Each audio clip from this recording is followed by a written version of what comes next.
একটা ছোট্ট গ্রামে থাকতো করিম মিয়ার পরিবার। তারা এতটাই গরিব ছিল যে মাসে একবারও মাংস কেনার সামর্থ্য ছিল না।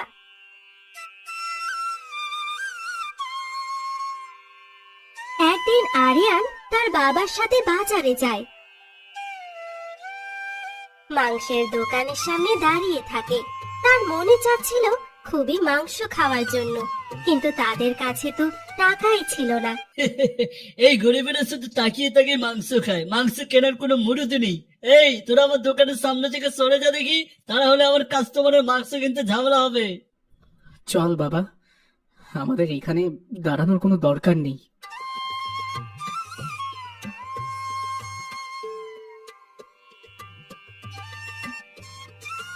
এরপর আরিয়ান হাঁটতে হাঁটতে সিদ্ধান্ত নেয় সে কাজ করে ইনকাম করবে এবং তারপর সে মাংস কিনবে।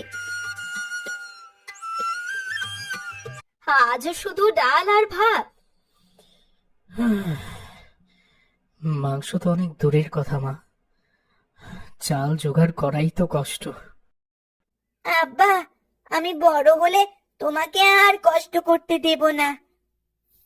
মা, আমি বনে কাজ খুঁজতে যাব, কেউ না কেউ কিছু কাজ ঠিক দেবে। বন তো ভয়ঙ্কর বাবা।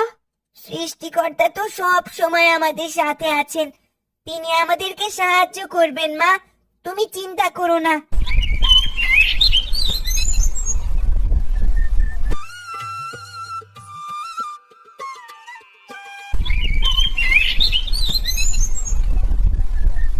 সকালবেলায় আরিয়ান আস্তে আস্তে জঙ্গলের দিকে রওনা হয়। এরপর সে ঘন জঙ্গলে ঢুকে পড়ে। হঠাৎ সে পথ হারিয়ে ফেলে। তারপর শুধু অচেনা আওয়াজ।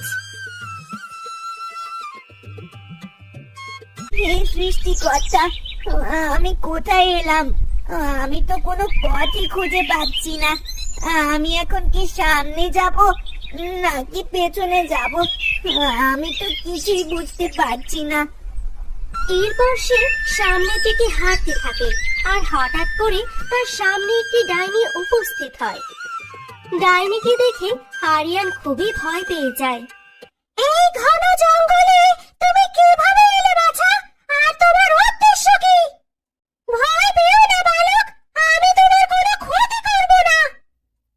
আমাদের পারিবারিক অবস্থা খুবই খারাপ ডাইনি ঠাকুমা। আমাদের পরিবারের আর্থিক অবস্থা তেমন ভালো নয়।